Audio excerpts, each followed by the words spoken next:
"I'm sorry, sir, but there must be a mistake," she said, her voice dripping with disdain. "These seats are for our first-class passengers."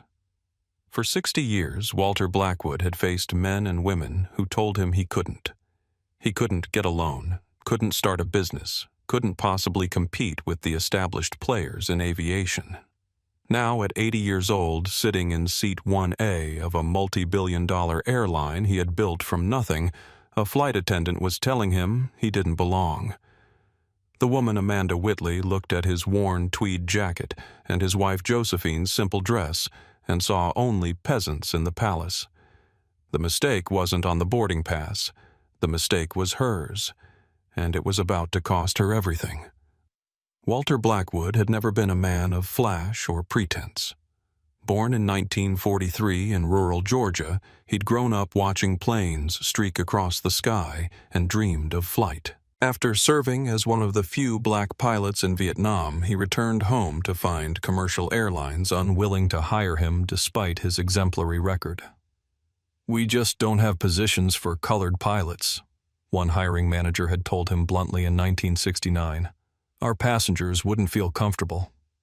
That rejection was just one of many Walter faced, but instead of breaking him, it steeled his resolve. He purchased a single cargo plane with his military savings and a small family loan, flying mail and packages between regional airports when no one would give him a seat in the cockpit of a passenger plane. From that single plane, Horizon Airways was born. Through 6 decades of strategic expansion, Walter had transformed his humble cargo service into one of the world's premier passenger airlines. His route map now spanned 6 continents, his fleet numbered in the hundreds, and his company employed over 48,000 people. At his side, through it all, was Josephine, his wife of 55 years. While Walter flew planes, Josephine flew through balance sheets and financing deals with equal precision. A former mathematics professor with a gift for financial strategy, she had structured the complex deals that allowed their company to expand aggressively when opportunities arose. "They'll lend to a white businessman with half your collateral and twice your debt," she once observed after another bank rejection in their early years. "So we'll have to be twice as good and 3 times as persistent." Together they had faced discrimination at every turn. Banks that wouldn't lend to them, executives who wouldn't meet with them, industry functions where they were mistaken for the help. They had overcome it all with a quiet dignity and relentless competence that eventually made even their staunchest doubters into believers. As they approached their 80s, the Blackwoods had stepped back from daily operations, entrusting their company to a carefully selected executive team. But they never lost their passion for the airline or their connection to its service standards. 4 times a year, they traveled incognito on different Horizon routes, observing the operation from a passenger's perspective. They dressed, simply carried their own luggage, and revealed their identities to no one. It was their way of ensuring that the company never lost sight of what mattered most, treating every passenger with dignity and respect, regardless of appearance or status. The premier cabin of Horizon Airways' flagship, the Skymaster 900, was a sanctuary of curated luxury, a world of brushed aluminum, muted cashmere upholstery, and soft ambient lighting. The air smelled of expensive leather and citrusy notes of complimentary champagne. It was designed to insulate passengers from the realities of travel, a hermetically sealed tube of privilege hurtling through the stratosphere from New York's JFK to London Heathrow. The 16 suites in this exclusive cabin represented the pinnacle of commercial aviation luxury. Each featured a fully reclining seat that transformed into a flat bed, a 24-inch entertainment screen, noise-canceling headphones, and privacy panels that could create a personal cocoon. The cabin had its own dedicated lavatory with premium toiletries, and meals were served on fine china with real silverware. A passenger in the premier cabin would never hear the word no. Everything from custom meal requests to specific temperature preferences were accommodated without question. The standard price for this 7-hour journey of luxury was $12,000 round trip, a sum that ensured exclusivity. The passengers who occupied these seats were accustomed to such surroundings. CEOs, celebrities, royalty from small European countries, and the quietly wealthy who inherited fortunes rather than built them. They moved through this rarefied air with a particular kind of entitled nonchalance, the practiced boredom of those for whom extreme luxury was simply the expected baseline. At the front of the premier cabin, the Heritage Suites 1A and 1B were the most coveted positions on the aircraft. These special accommodations were slightly larger than the other suites and featured additional amenities like heated floors and enhanced privacy. They were typically reserved for the airline's most valuable customers, or occasionally upgraded loyal travelers celebrating special occasions. The Heritage name was an inside reference to the airline's beginnings, though few employees understood the significance of the designation. For the passengers filling the cabin that evening, a tech billionaire in an expensive but deliberately casual hoodie, a well-known actress hiding behind oversized sunglasses, a Wall Street banker checking multiple phones. This environment was an expected extension of their daily lives. For them, the premier cabin wasn't a luxury. It was simply where they belonged. Amanda Whitley was in her own mind the epitome of the Horizon Airways brand. At 38, she had the sleek, polished appearance that matched the airline's premium image. Her blonde hair styled in a perfect chignon, her makeup flawlessly applied, and her uniform pressed to military precision. The navy blue suit with its subtle gold piping and the signature Horizon scarf tied just so around her neck were not merely a uniform to Amanda. They were a suit of armor that transformed her into someone who belonged in the world of luxury she serviced. Amanda had not always inhabited such rarefied air. Growing up in a small town in rural Pennsylvania, she had been raised by a single mother who worked 2 jobs to keep them afloat. Their small apartment above a laundromat had been clean but sparse with furniture from thrift stores and groceries carefully budgeted to stretch through the month. "People like us don't belong in places like that," her mother had once whispered, pulling her away from the window of an exclusive boutique where Amanda had been admiring a dress. That lesson, that there were places where people like her were not welcome, had shaped her profoundly. When she secured a position as a flight attendant 17 years ago, Amanda had discovered a path to the world she had always admired from afar. The job had started as a way to escape her hometown, but it had evolved into a mission to reinvent herself. She had studied the passengers in first class, how they spoke, how they dressed, how they carried themselves with an assurance she coveted. She had practiced their mannerisms in her hotel room mirror, gradually shedding her working-class accent and adopting the polished tones of the educated elite. Her rise to lead flight attendant on the prestigious transatlantic route had been a hard-fought victory. She had volunteered for the most challenging flights, worked holidays without complaint, and cultivated relationships with supervisors who could advance her career. When she finally secured the premier cabin position, it felt like validation that she had successfully crossed an invisible boundary, that she had finally arrived in the world she had always wanted to join. Amanda now saw herself not merely as a service provider, but as a gatekeeper. The premier cabin was her domain, a carefully curated experience that reflected her own standards of excellence. She took immense pride in recognizing regular first-class travelers, memorizing their preferences, and making them feel individually acknowledged. She judged her success by the smooth operation of the cabin and the satisfied nods of passengers who took such service as their due. But beneath Amanda's polished exterior lurked a deep insecurity and a fearful conviction that she could at any moment be exposed as an imposter. This insecurity manifested as a fierce adherence to unwritten rules of class and status. She could spot what she considered an undeserving upgrade passenger immediately, the nervous shuffling, the overexcitement at the amenities, or worst of all, clothing that didn't meet the unspoken dress code of wealth. These passengers received technically correct service from Amanda, but none of the warmth or special touches she reserved for those she deemed authentic members of the elite. What Amanda failed to recognize was how her insecurities had transformed her into the very type of person who would have excluded her younger self. The painful irony was that in her quest to belong among the privileged, she had become an enforcer of the same arbitrary boundaries that had once hurt her so deeply.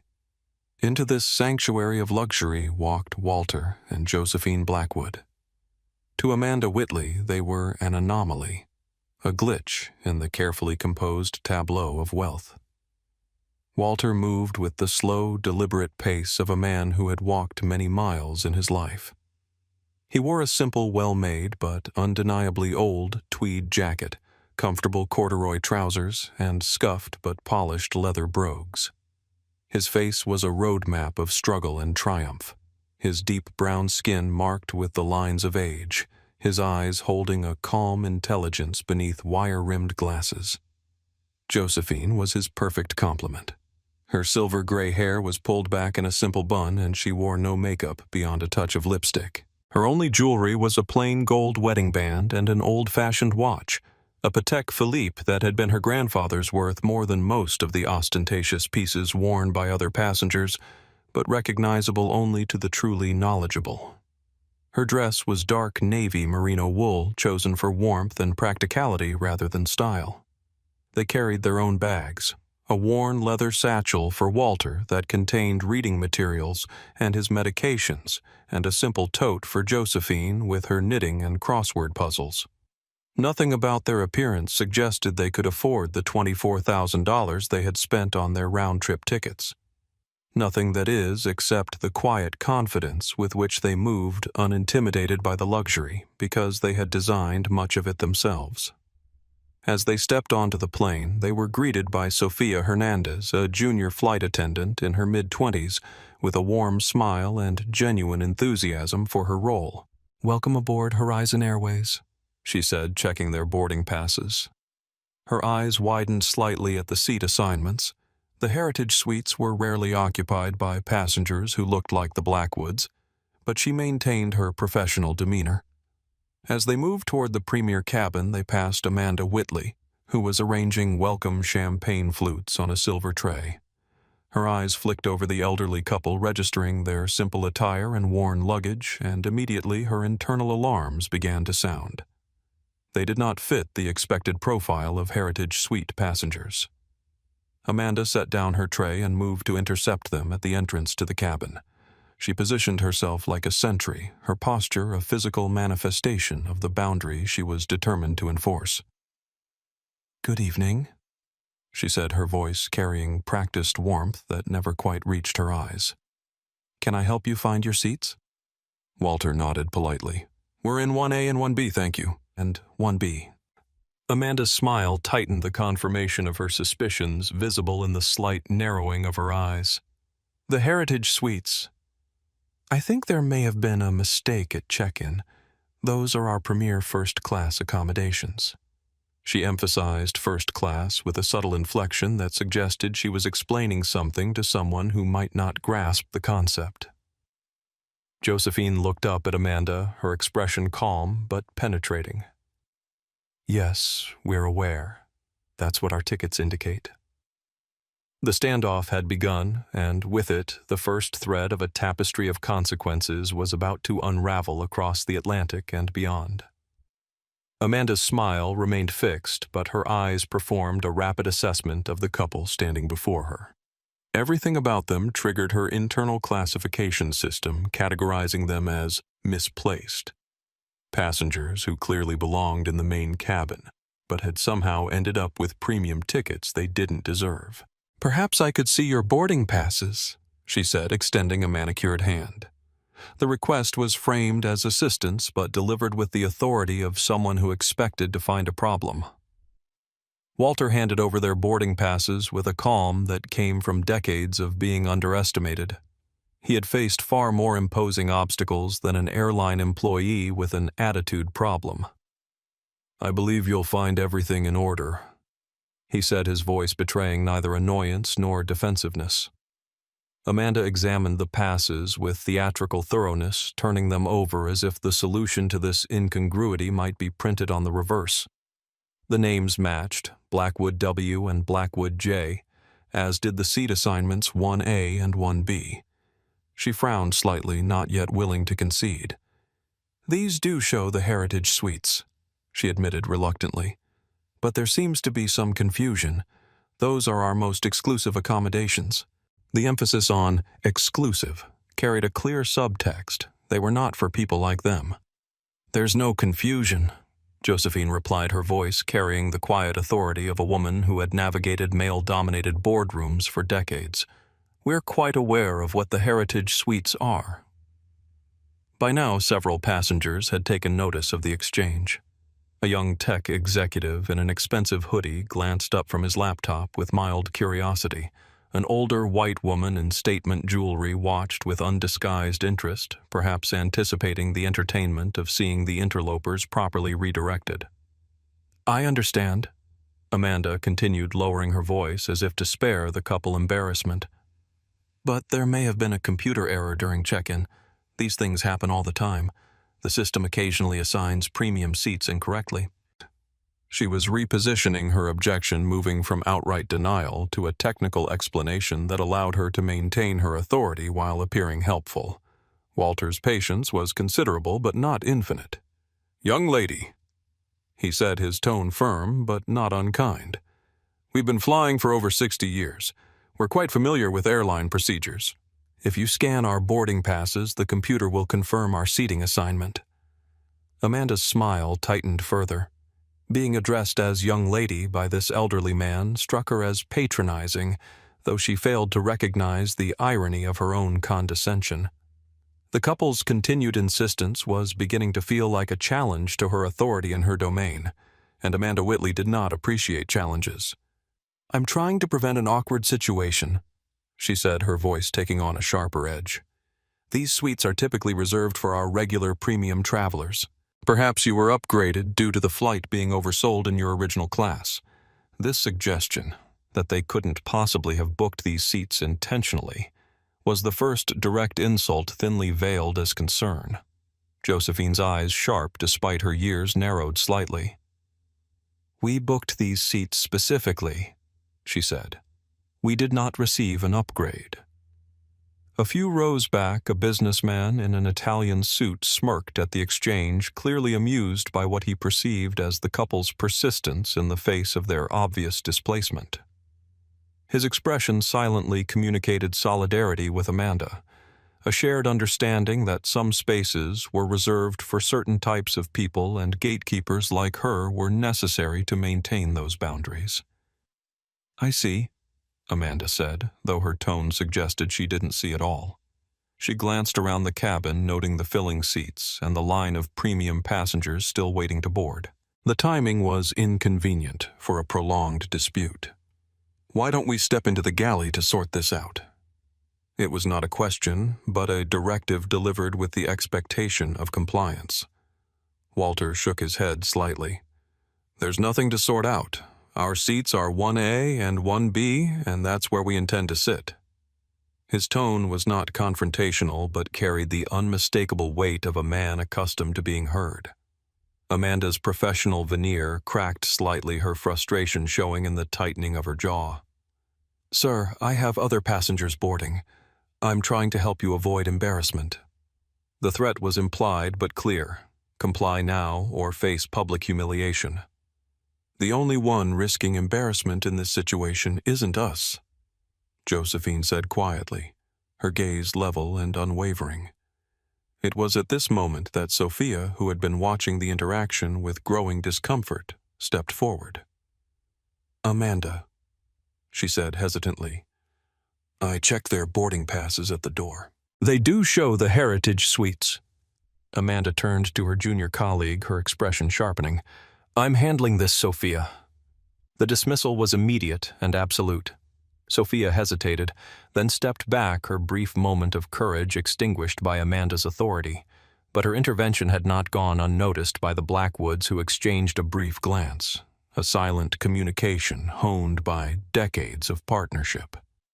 The standoff at the entrance to the premier cabin had now become a public spectacle, precisely the kind of disruption that Amanda had claimed to be preventing.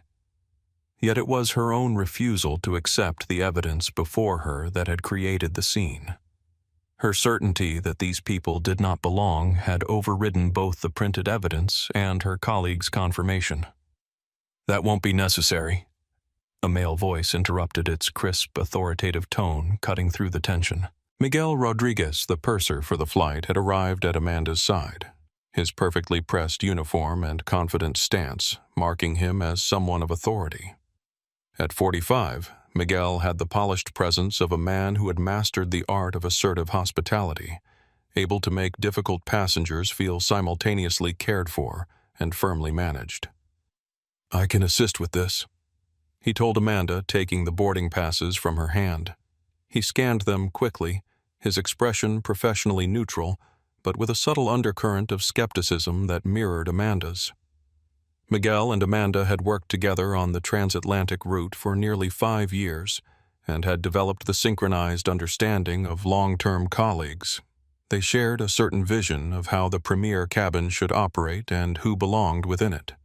Their unspoken communication now, a raised eyebrow from Miguel, a slight head tilt from Amanda, carried an entire conversation about the situation at hand. "Mr. and Mrs. Blackwood," Miguel said, consulting the manifest on his tablet with exaggerated care. "I see the system has assigned you to our Heritage Suites." The emphasis on the system suggested an error rather than a legitimate booking. "However, we seem to be facing a technical discrepancy." Walter's expression remained calm, but a slight tightening around his eyes suggested his patience was wearing thinner. "What discrepancy would that be, young man? Our names are on your list, our boarding passes match, and as far as I can tell, seats 1A and 1B are currently unoccupied." Miguel's professional smile didn't waver, but his eyes hardened slightly at being addressed as young man. The same reaction Amanda had shown moments earlier. Neither recognized that their own condescension had invited the response. "The discrepancy," Miguel explained with deliberate patience, "is that these particular suites are normally reserved through our executive loyalty program." It was a fabrication smoothly delivered. There was no such formal restriction on the Heritage Suites, which could be booked by anyone willing to pay the premium price. But it was a convenient fiction to justify the continued obstruction. "That's simply not true," Josephine said, her voice carrying the precision of a former mathematics professor. "We booked these seats directly through your website, paid the full fare, and received confirmation. There is no loyalty program restriction." A few feet away, Sophia shifted uncomfortably. She knew Josephine was correct. There was no such booking restriction, but challenging Miguel directly would be a career-limiting move. Instead, she busied herself with preparing welcome drinks, keeping one ear tuned to the escalating confrontation. The standoff was drawing more attention now. A famous actress in 3F slipped her designer sunglasses on, as if the scene were too vulgar to watch directly. The tech executive in 2D had stopped pretending to work on his laptop and was now openly watching the drama unfold. His expression caught between discomfort and fascination. Miguel lowered his voice, leaning in slightly as if to share a confidence. "I understand this is frustrating, but we need to resolve this quickly to avoid delaying departure. If you'll step into the galley, I'm sure we can find you suitable alternative seating." The offer presented as a compromise was in fact another level of dismissal, an attempt to remove the problem from public view. Walter straightened to his full height, which, despite his 80 years, was still impressive. "We will not be stepping anywhere except into our assigned seats," he said, each word measured and distinct. "Your manifest confirms our booking, our boarding passes confirm our seats, and we have paid for this specific accommodation." Miguel's face flushed slightly at the direct challenge to his authority. He glanced at the line of premium passengers still waiting to board, aware that this confrontation was creating exactly the type of scene the airline trained its staff to avoid. But rather than recognizing his own role in escalating the situation, he doubled down. "Sir, I must insist," he said, his tone hardening. "We cannot delay boarding for this discussion. Please come with me to the galley so we can resolve this privately." It was no longer a request, but a command delivered with the expectation of immediate compliance. For a moment, Walter and Josephine stood perfectly still, the center of a storm of awkward attention. They had faced this type of discrimination countless times in their long lives. Being told they didn't belong couldn't possibly have the means or the right to occupy certain spaces. In their younger years, they had sometimes fought, sometimes strategically retreated. But age had given them a different perspective on these battles. Walter glanced at his watch, the same modest Timex he had worn for decades, despite having the means to purchase any timepiece in the world. Then he looked at Josephine, a silent question in his eyes. She gave him an almost imperceptible nod. "Very well," Walter said finally, his voice betraying no emotion. "We will continue this discussion in the galley." With that, he and Josephine moved toward the forward galley, their dignified bearing undiminished by what many of the watching passengers interpreted as a concession of defeat. What none of them realized was that Walter and Josephine Blackwood were not retreating. They were simply choosing their battlefield with the strategic patience of generals who had won many long campaigns.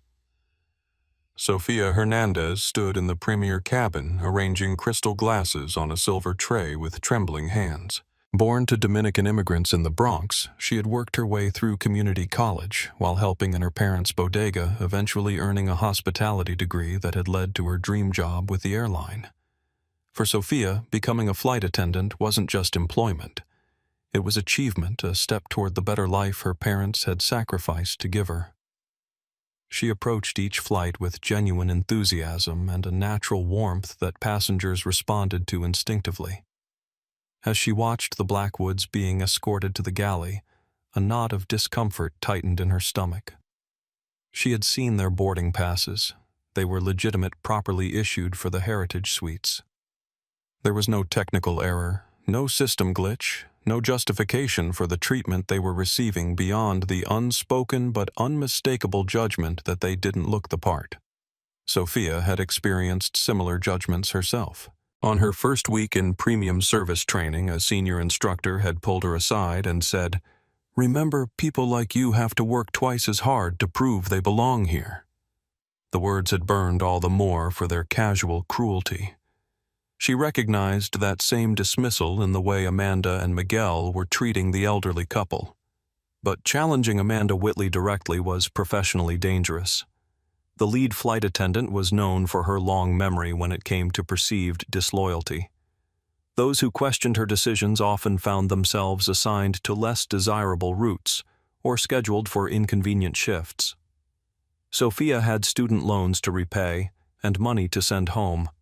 She couldn't afford to become a target. "What's happening up there?"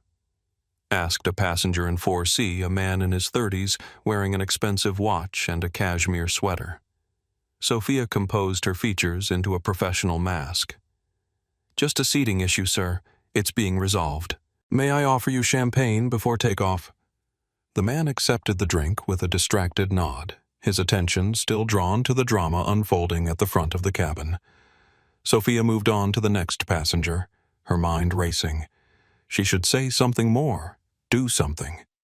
But what, and at what cost? Several rows back in the premier cabin. Richard Palmer observed the unfolding drama with growing unease. At 42, Palmer had built a successful technology consulting firm that catered to financial institutions, and he was a regular on the transatlantic route. His casual but expensive attire, a cashmere sweater and tailored trousers, marked him as someone accustomed to luxury, but not ostentatious about it. Palmer had witnessed similar scenes before, the quiet enforcement of unwritten codes about who belonged in premium spaces. Usually he remained a passive observer, neither participating in nor challenging these exclusionary practices. They were, after all, part of the invisible infrastructure that maintained the exclusivity he had paid for. But something about this particular interaction disturbed him. Perhaps it was the dignified way the elderly couple carried themselves, or perhaps it was the increasingly transparent flimsiness of the excuses being made to remove them. Whatever the cause, Palmer found himself unable to dismiss the scene as just another example of the necessary policing of class boundaries.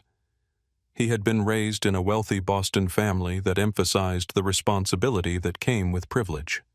His mother, a formidable philanthropist, had instilled in him the principle that true class was demonstrated not by excluding others, but by making them feel welcome regardless of their background. Watching Amanda's thinly veiled contempt and Miguel's bureaucratic obstruction, he couldn't help but feel that a fundamental courtesy was being violated. As the confrontation seemed to reach its conclusion with the elderly couple being led to the galley, Palmer made a decision. He unbuckled his seatbelt and stood up, drawing curious glances from nearby passengers. "Excuse me," he said, addressing Sophia as she passed with her tray of champagne. "Those passengers who were just taken to the galley, their boarding passes were for the Heritage Suites, weren't they?" Sophia hesitated, caught between professional discretion and her growing discomfort with the situation. "Sir, It's a simple question." Palmer pressed his tone polite but firm. "Did they have valid boarding passes for seats 1A and 1B? Sophia glanced toward the galley where Amanda and Miguel were still visible through the partial opening. Then she looked back at Palmer. "Yes, sir, they did." Palmer nodded, his decision confirmed. "Thank you." He made his way toward the front of the cabin, straightening his sweater as he prepared to join a conflict he would normally have avoided. This small act of intervention, a privileged passenger using his status to question the mistreatment of others, represented a crack in the facade of complicity that had allowed such practices to persist. Whether it would make any difference remained to be seen, but it was a ripple in what had previously been still waters of silent acceptance. The forward galley of the Skymaster 900 was a stark contrast to the plush luxury of the premier cabin. Here, the aircraft's utilitarian nature was fully visible. Stainless steel counters, industrial coffee makers, and compact refrigeration units designed for efficiency rather than aesthetics. It was a workspace, the backstage area, where the illusion of effortless luxury was carefully constructed before being presented to premium passengers. Walter and Josephine Blackwood stood side by side in this cramped, functional space, surrounded by the clicks and hums of pre-flight preparations. The galley's bright, unflattering lighting did nothing to diminish their dignified presence. They were not hunched or cowed by their effective banishment from the cabin they had paid to occupy. Instead, they stood straight, their expressions composed as if they were in a boardroom rather than a service area. Miguel positioned himself between them and the cabin entrance, his stance subtly blocking any attempt they might make to return to the disputed seats. Amanda busied herself with paperwork at the counter, her movements sharp and precise, broadcasting her irritation with the continued disruption to her carefully planned service routine. "Now," Miguel said, his tone a careful blend of authority and forced patience, "let's see if we can sort this out without further delay." "There's nothing to sort out," Walter replied evenly. "Our tickets are valid. Our seats are assigned and we intend to occupy them." Miguel's professional smile tightened. "Mr. Blackwood, I understand your frustration, but we need to be practical. The flight is full, boarding is nearly complete, and we need to resolve this situation quickly."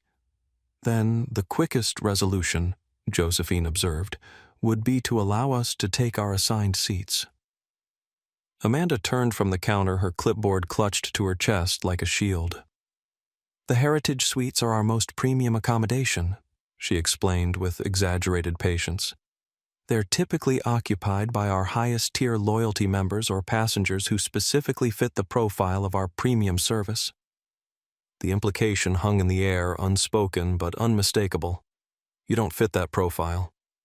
Walter's eyes, sharp behind his wire-rimmed glasses, fixed on Amanda.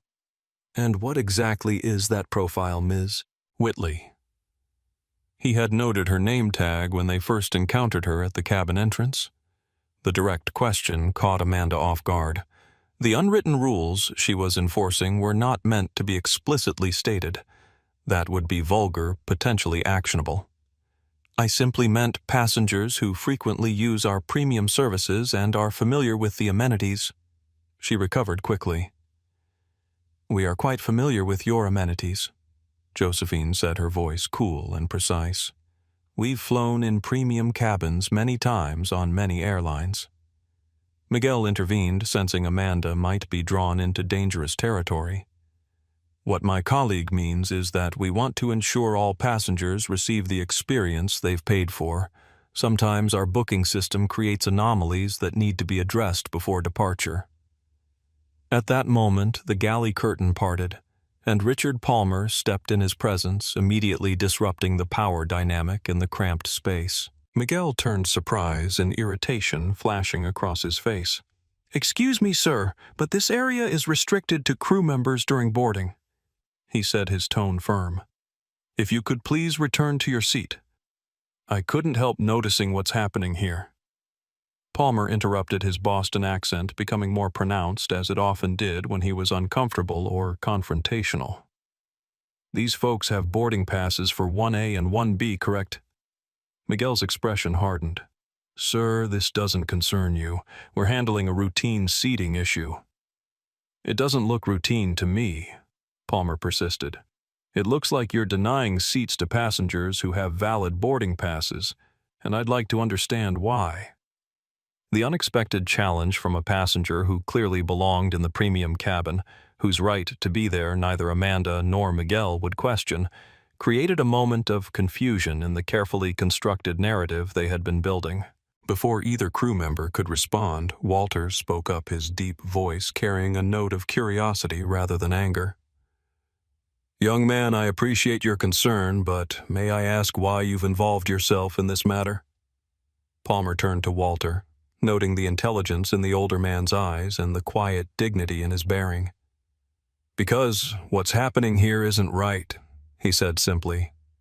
"You have tickets for those seats, you should be in those seats. The reasons you're being given don't hold water, and we all know it."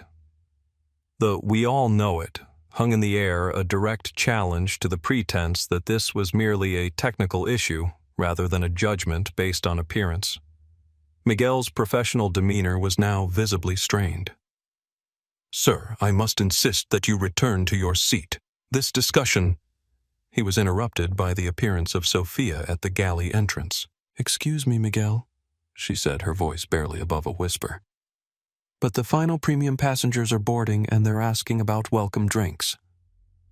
"Thank you, Sophia," Miguel said with barely contained irritation. "Please begin service. We'll be done here momentarily." As Sophia turned to go, her eyes met Walter's, briefly, an unspoken apology in her expression.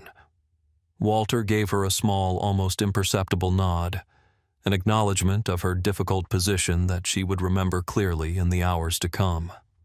Miguel turned back to the situation at hand, now complicated by the presence of Palmer and the need to maintain control of the increasingly chaotic boarding process.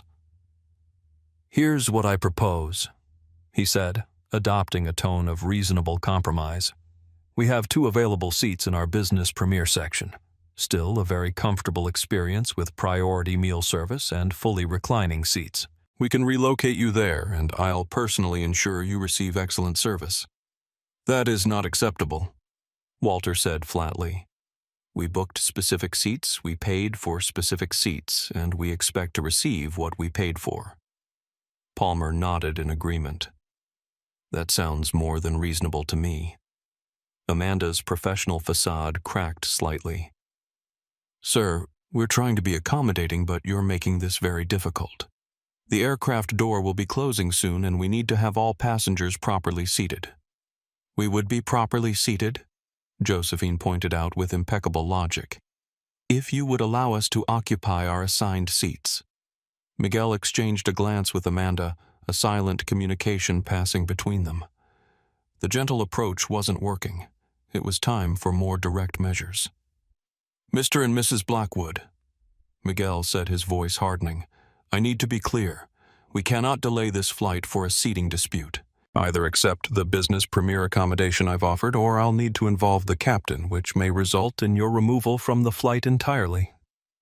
It was no longer a negotiation, but an ultimatum delivered with the confidence of someone who believed they held all the power in the situation. Walter and Josephine exchanged a look, a silent communication born of 55 years together. In that brief glance was a wealth of shared history of battles chosen and battles deferred, of strategic retreats and decisive stands. Josephine reached into her simple tote bag and withdrew an object that seemed entirely out of place with her modest appearance, a sleek dark gray satellite phone. It was a sophisticated piece of technology, a direct encrypted line to the highest levels of their global operation. "I think," she said calmly, "that it's time we discuss this with someone else." The appearance of the satellite phone created a momentary pause in the confrontation, a jarring disconnect that caught both Amanda and Miguel off guard. This sophisticated technology seemed utterly out of place with the elderly couple's modest appearance, another clue that their initial assessment might be fundamentally flawed. Palmer watched the interaction with growing interest, sensing that the situation was about to take an unexpected turn. The quiet confidence with which Josephine handled the satellite phone suggested resources and connections that belied the simple attire that had triggered Amanda and Miguel's dismissive response. In that moment of confusion, the balance of power in the cramped galley began to shift, imperceptible at first, but gathering momentum like an aircraft beginning its takeoff roll, slow initially, but building inexorably toward a point of no return. In a state-of-the-art office on the top floor of Horizon Airways headquarters in Atlanta, Chief Operations Officer Thomas Wilson sat bolt upright in his chair. The call from Josephine Blackwood had sent a jolt of adrenaline through his system that no amount of coffee could match. At 52, Wilson had spent 30 years in aviation operations, working his way up from a ramp agent loading baggage to one of the most powerful positions in the company. He had managed emergency landings, navigated the chaos of snowstorms that shut down hub airports, and coordinated aircraft repositioning during major system disruptions. He was by nature and experience unflappable. But the image of Walter and Josephine Blackwood, the revered founders of the airline people who had given him his first executive role and treated him like family, standing in a galley while their own flight prepared for departure, sent his heart rate spiking like an aircraft in an emergency climb. "In the galley?" He repeated, his voice a mixture of confusion and horror. "Why aren't you in your seats?" "That is the substance of my call," Josephine explained with remarkable composure. "According to the lead flight attendant, a Ms. Amanda Whitley, and the purser, a Mr. Miguel Rodriguez, we do not fit the profile for passengers in the Heritage Suites. They have refused to honor our boarding passes and have relegated us to the galley while they sort out the situation. They've offered to find us seats in Business Premier instead." Wilson closed his eyes briefly, processing the magnitude of what he was hearing. In his 3 decades in aviation, he had never encountered a situation quite like this one, the founders of an airline being denied their rightful seats because they didn't look the part. "This is unacceptable," he said, his voice low and controlled, but with an undercurrent of fury. "I'll handle it immediately. Please stay on the line." He pressed a button on his console that connected him directly to the operations center. "This is Wilson. I need an immediate ground hold on Flight 101 at JFK. Priority override executive authority. And get me a direct line to the captain now." Wilson's decisive action set in motion a cascade of events that would reverberate throughout the airline. In the operations center, controllers scrambled to implement the ground hold, puzzled by the unprecedented intervention from the COO himself, but trained to respond without question to such high-level directives. In the cockpit of Flight 101, Captain Diane Rivera was reviewing final departure clearances when her communications panel lit up with an urgent message from operations. She scanned the text, her professional composure momentarily slipping as she read the terse directive: immediate ground hold by executive authority. Founders of airline being denied seats in premier cabin. Investigate and resolve. Rivera had been with Horizon for 22 years, rising through the ranks to command the prestigious transatlantic routes. She knew the Blackwood name, of course. Every employee did. Their portraits hung in the headquarters lobby, and their story was part of the company's onboarding narrative. But like many employees, she had never met them personally and had assumed they were no longer actively involved with the airline's operations. The idea that they might be aboard her aircraft being denied their rightful seats was almost incomprehensible. She immediately unstrapped from her seat. "I need to check something in the cabin," she told her first officer. "Monitor communications. We're on a ground hold." Back in Atlanta, Wilson had initiated a series of emergency protocols designed to address the situation from multiple angles. He dispatched the JFK station manager to the aircraft with instructions to personally ensure the Blackwoods were seated properly. He alerted security to be prepared for possible crew changes, and he contacted the SVP of In-Flight Services to brief her on the unfolding situation. In the galley of Flight 101, Josephine was still on the satellite phone, calmly relaying updates to Wilson. "Thomas is handling this directly," she told Walter. "The aircraft is on a ground hold until we're properly seated."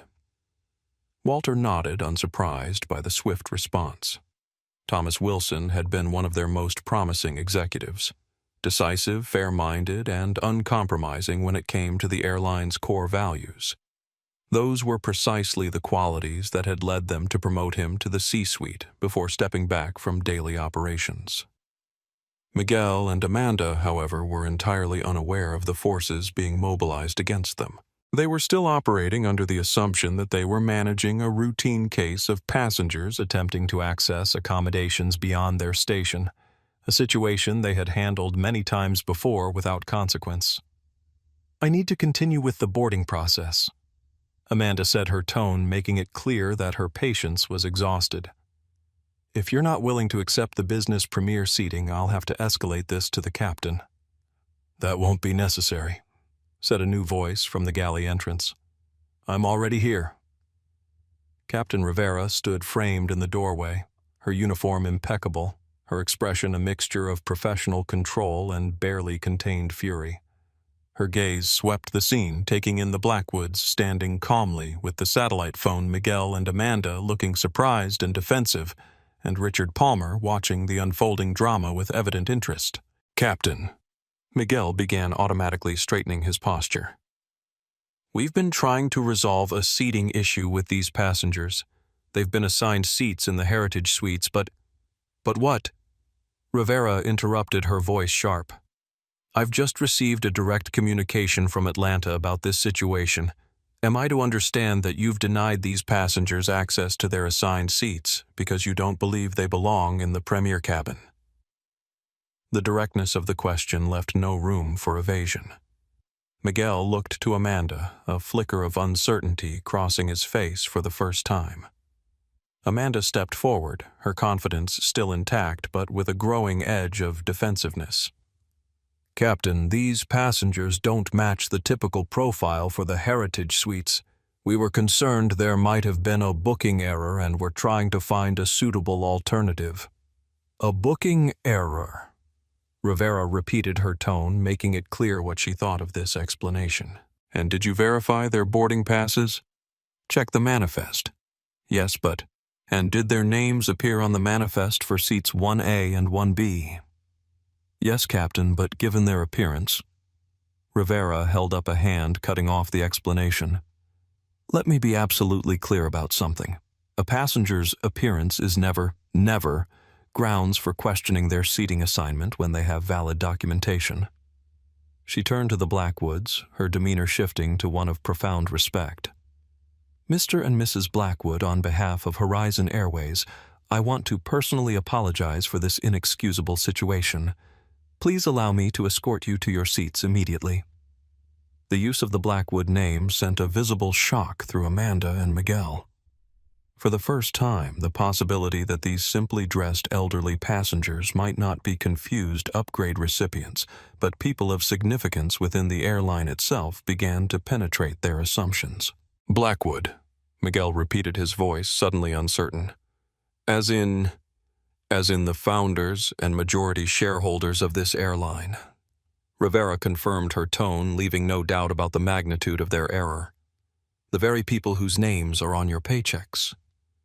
The revelation fell like a thunderbolt in the cramped galley, electrifying the air with its implications. Amanda's face drained of color, the full, catastrophic reality of her misjudgment finally breaking through her certainty. Miguel seemed to physically diminish his shoulders, slumping as he absorbed the career-ending significance of what had just transpired. Richard Palmer, who had inserted himself into the situation out of a sense of fairness rather than any knowledge of the Blackwoods' identity, now stood in stunned silence, realizing he had unwittingly taken part in a much more consequential confrontation than he had imagined. "Captain Rivera," Walter said, his voice calm despite the chaos swirling around him. "We appreciate your intervention. We would indeed like to take our seats now." Rivera nodded, then turned back to Amanda and Miguel. "You are both relieved of duty for this flight. You will take seats in the crew rest area for the duration of the journey and disembark in London under supervision.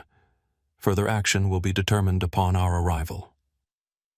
Her tone left no room for appeal or discussion. It was not a disciplinary measure, but a simple statement of fact. Their authority on this aircraft had been revoked, effective immediately. As Walter and Josephine followed Captain Rivera out of the galley and back into the premier cabin, the contrast could not have been more stark.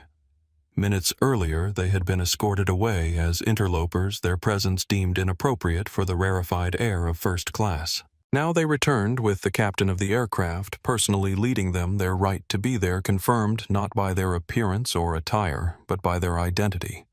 An identity that transcended and ultimately shattered the superficial judgments that had been made about them. The other passengers watched in stunned silence, piecing together the implications of what they were witnessing. The elderly couple that had been so dismissively removed was now being treated with profound deference by the captain herself. Something significant had occurred, something that had upended the usual power dynamics of the premium cabin. As they settled into the heritage suites that bore their name, a subtle tribute to the airline's origins that only a few employees truly understood, Walter and Josephine exchanged a glance that contained decades of shared experience. They had faced similar treatment many times throughout their lives and careers, but this instance held a special irony, being judged unworthy of the very spaces they had created. The incident aboard Flight 101 might have remained a personal humiliation, an unfortunate experience to be endured and then put aside.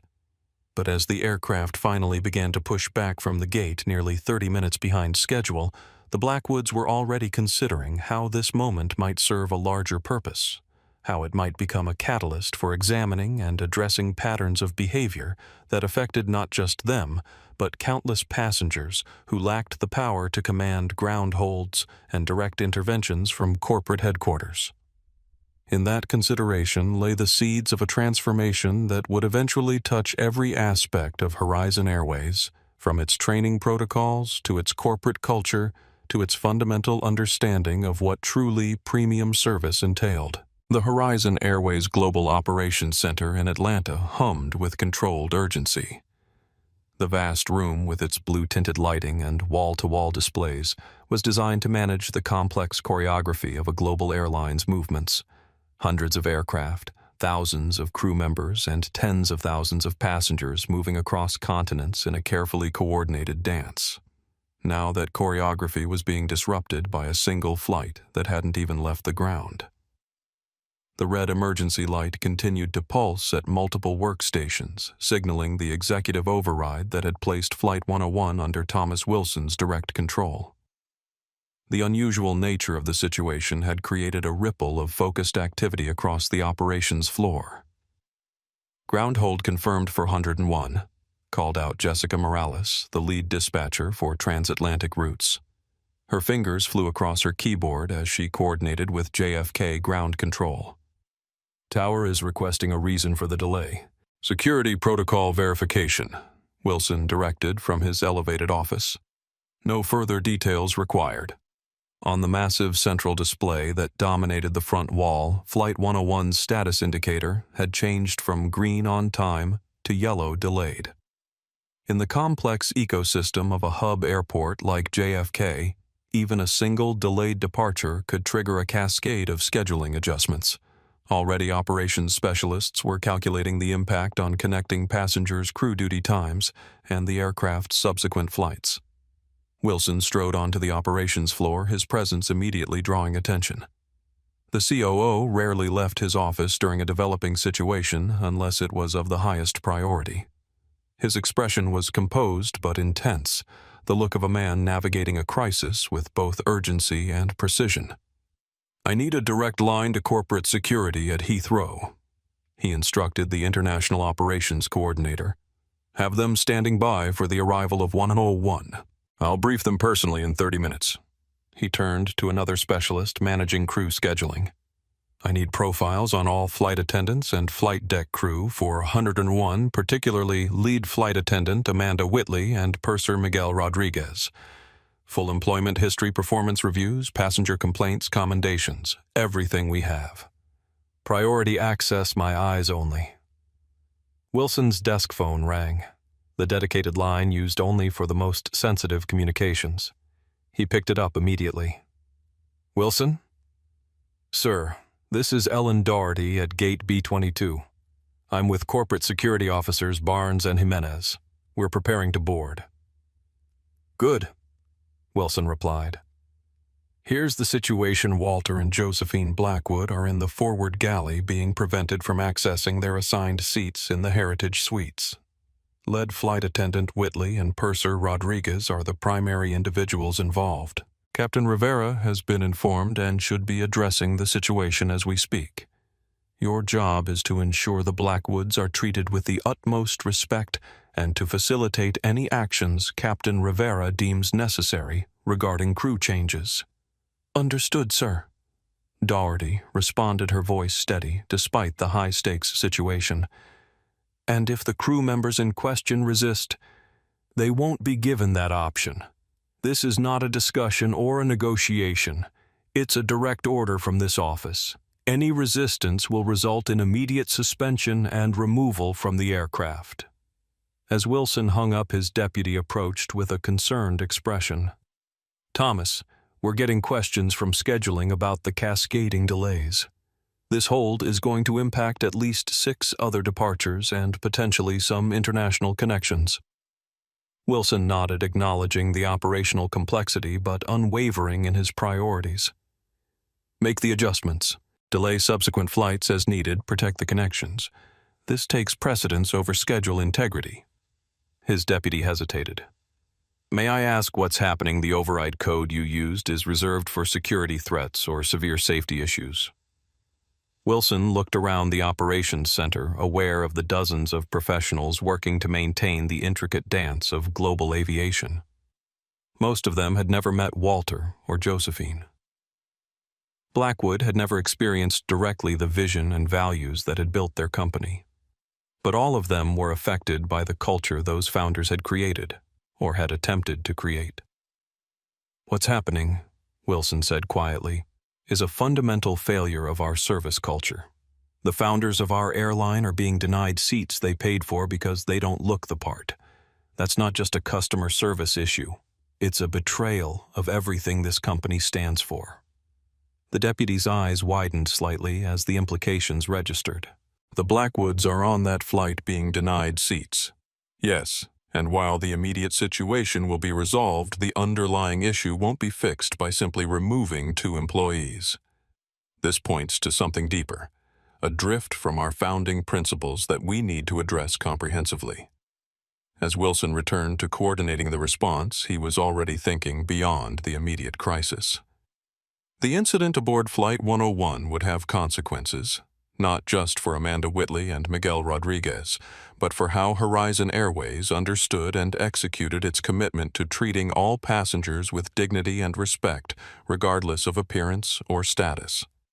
The operational disruption would be temporary, measured in minutes and hours.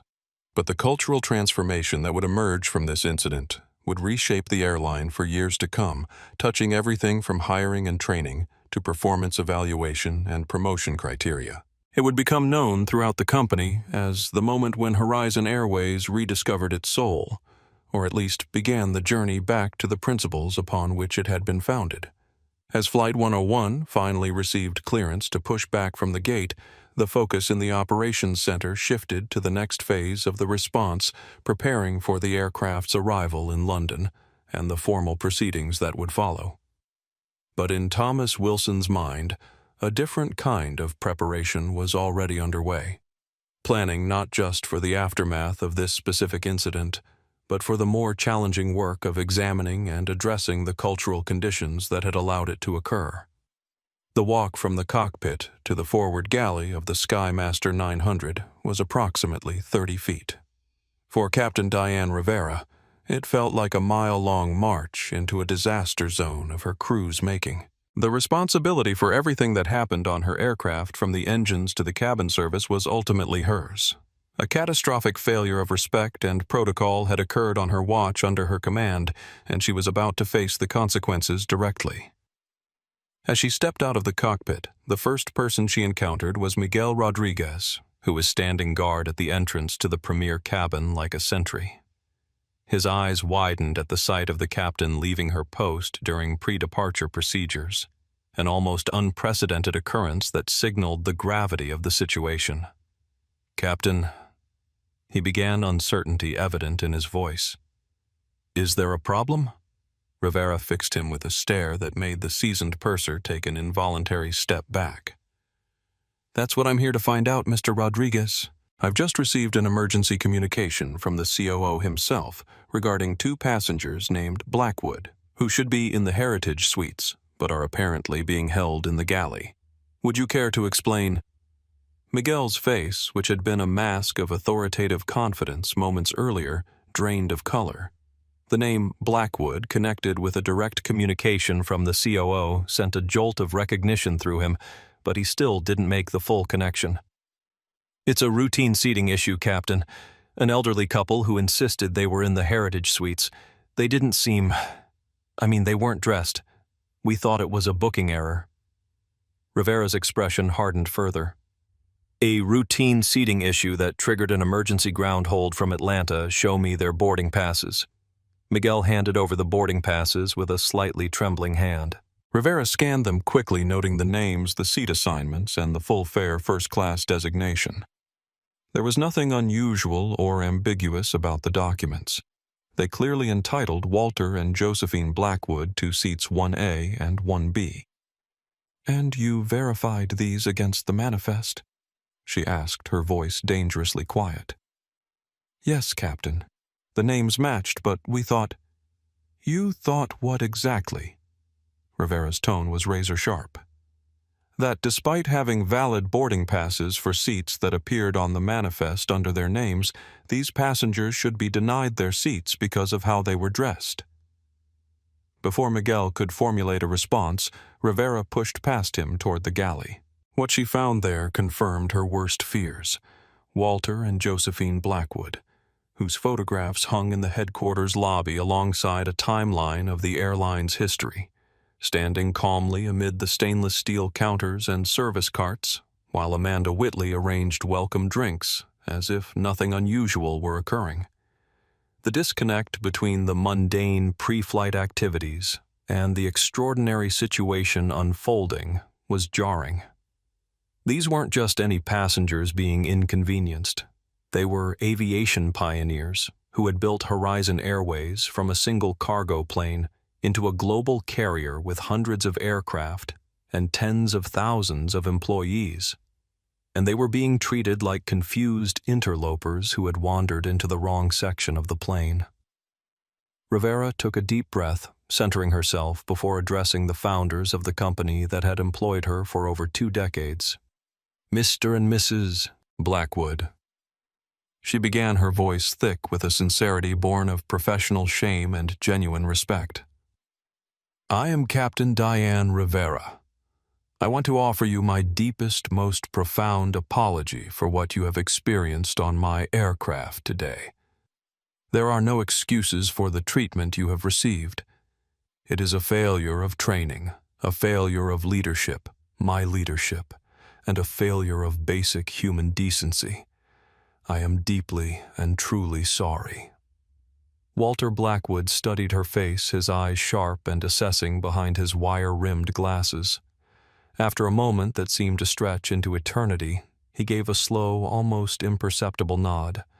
Not forgiveness, perhaps, but acknowledgement of her sincerity. "Thank you, Captain. We appreciate that.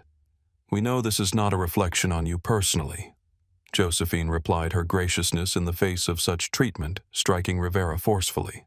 Rivera's shoulders sagged with a small measure of relief at their response, but she knew that expressions of regret were insufficient. Action was required. "I have been in direct communication with the operations center," she continued, her voice regaining some of its command presence. "The employees responsible for this incident will be addressed. But first, please allow me to escort you to your seats." She personally took Josephine's tote bag and Walter's satchel, and with a gesture invited them to precede her out of the galley. As they stepped back into the premier cabin, a hush fell over the space. The passengers who had been whispering and surreptitiously watching the galley entrance fell silent at the sight of the captain herself escorting the elderly couple they had earlier seen being questioned and removed. Amanda, emerging from the galley behind them, froze as she registered what was happening. "Captain," she said, her voice sharp with confusion and the beginning of alarm, "what's going on?" "These are the passengers I told you about. There's been a seating." Rivera turned to face her, cutting off the explanation with a raised hand. "Ms. Whitley?" she said, her voice low but carrying clearly through the now silent cabin. "Your service on this flight is terminated effective immediately." Amanda stared at her, utterly dumbfounded. "What? You can't be serious. On what grounds?" "On the grounds of gross misconduct, dereliction of duty, and for causing a major incident by harassing the founders and majority shareholders of this airline." Rivera bit out each word like a separate indictment. The color drained from Amanda's face as she looked from the captain's stern expression to the calm, implacable faces of Walter and Josephine Blackwood, now being seated in 1A and 1B. The truth in all its career-ending horror finally dawned on her. The worn tweed jacket, the simple dress, the lack of ostentation. These weren't signs of people who didn't belong in first class. They were the ultimate symbols of a power so vast, so secure, that it had no need for external validation. She had not been policing a boundary. She had been insulting the very founders of her professional universe. Her mouth opened, but no sound emerged. Rivera was not finished. She turned to Miguel, who had been hovering nearby, his face a mask of dawning terror. "Mr. Rodriguez, you are also relieved of your duties. You will both take seats in the crew rest area in the rear of the aircraft. You will not speak to any passengers. You will not communicate with other crew members except as absolutely necessary for safety purposes. You will disembark in London under the supervision of corporate security. Is that understood?" Miguel nodded mutely, his entire body seeming to shrink under the weight of his professional disgrace. Amanda finally found her voice a high-pitched sound of pure panic. "Please, Captain, it was a mistake. A simple misunderstanding. I didn't know who they were." "How could I have known?" Walter Blackwood spoke for the first time since re-entering the cabin. His voice was low and resonant, carrying easily to every corner of the suddenly silent space. "Young lady," he said, looking directly at Amanda, "you are correct. You didn't know who we were. That is precisely the problem. You should not need to know who people are to treat them with respect and dignity. You have failed that most basic test of human decency." His words, delivered without anger but with the quiet authority of absolute conviction, were a devastating epitaph for Amanda's career. The simple truth they contained seemed to echo in the confined space of the aircraft cabin, reaching every passenger and crew member with undeniable clarity. Rivera turned to Sophia, who had been watching the exchange with wide, horrified eyes. "Ms. Hernandez, you are now the lead attendant for this cabin. Please ensure all passengers are properly settled for departure." "Yes, Captain." Sophia responded, her voice barely audible as the enormity of the situation and her sudden promotion registered. Rivera then turned back to the Blackwoods, who were now seated in their rightful places. "Mr. and Mrs. Blackwood, is there anything specific you require before I return to the flight deck?" "Just a prompt departure, Captain," Walter replied with remarkable equanimity given the circumstances. "I believe we've delayed your schedule long enough." As Rivera returned to the cockpit to resume the departure sequence that had been interrupted by the incident, she reflected on the lessons of the past 15 minutes. In her decades as a pilot, she had faced mechanical failures, extreme weather, and medical emergencies, all manageable through training and procedure. But this incident revealed a different kind of failure, one that no technical manual could address: the failure to see the basic humanity in others, regardless of their appearance. It was a lesson she would carry with her long after Flight 101 crossed the Atlantic, one that would reshape her understanding of leadership and redefine her role in upholding the values upon which Horizon Airways had been built. The atmosphere in the premier cabin had transformed entirely. What had been a space of practiced luxury and entitlement was now charged with the electric current of witnessing consequences unfold in real time. The passengers who moments earlier had been settling into their expected routines of champagne and hot towels were now rapt audience members to a drama none of them had anticipated. At the center of this drama stood Walter and Josephine Blackwood, now properly seated in the Heritage Suites, but still the focus of furtive glances and whispered conversations. Their simple attire and understated demeanor, the very qualities that had triggered Amanda's dismissive response, now seemed to radiate an authentic authority that made the ostentatious displays of wealth around them appear somehow hollow and performative. Sophia Hernandez moved through the cabin with nervous energy, her previous confidence shaken by the sudden promotion and the weight of serving the airline's founders. Despite her anxiety, she approached her duties with genuine warmth and attention, treating all passengers, not just the Blackwoods, with equal respect and consideration. This shift in service style was subtle but noticeable. Where Amanda had performed a kind of theatrical deference toward those she deemed worthy, Sophia simply provided attentive, thoughtful service to everyone, regardless of their appearance or demeanor. The result was a more relaxed, authentic atmosphere that several passengers noted with quiet appreciation. Richard Palmer, who had inserted himself into the confrontation out of a sense of fairness, rather than any knowledge of the Blackwoods' identity, now found himself in an unexpected position. As the aircraft prepared for takeoff, he leaned slightly across the aisle toward Walter. "Mr. Blackwood," he said, his voice low enough to remain private. "I want to apologize for what happened. Not for speaking up. That seemed necessary. But for the fact that it was necessary at all. You shouldn't have needed someone to intercede. Your valid tickets should have been enough." Walter turned toward him, studying the younger man with thoughtful eyes. "There's no need to apologize, Mr. Palmer. Your willingness to question what you perceived as unfair treatment speaks well of your character. Most people find it easier to remain silent in such situations. Maybe too many of us have remained silent for too long." Palmer replied, a note of self-reflection in his voice. "It's easier to look away, to pretend we don't see the small injustices that happen around us every day." Walter nodded, appreciation evident in his expression. "That observation shows considerable insight. The most pervasive forms of discrimination persist not because of the actions of a few, but because of the silence of many." Their conversation was interrupted as Sophia appeared with the pre-takeoff beverage service. "Mr. Blackwood, Mrs. Blackwood," she said, her nervousness evident but her manner warm. "Would you care for champagne or perhaps something else before we depart?" "Water would be fine, thank you," Josephine replied with a gentle smile that helped ease some of Sophia's tension. As Sophia served their drinks, Walter observed her carefully. Despite her obvious anxiety, she was handling her sudden promotion with admirable composure, maintaining professional service while navigating the emotionally charged atmosphere of the cabin. "You're doing very well, Ms. Hernandez," he said quietly as she handed him his water, "especially under difficult circumstances." Sophia's eyes widened slightly at the direct acknowledgement. "Thank you, sir. I'm trying my best." "That's all any of us can do," Walter replied, "and sometimes our best is exactly what's needed." The simple encouragement delivered without condescension or excessive familiarity helped settle Sophia's nerves.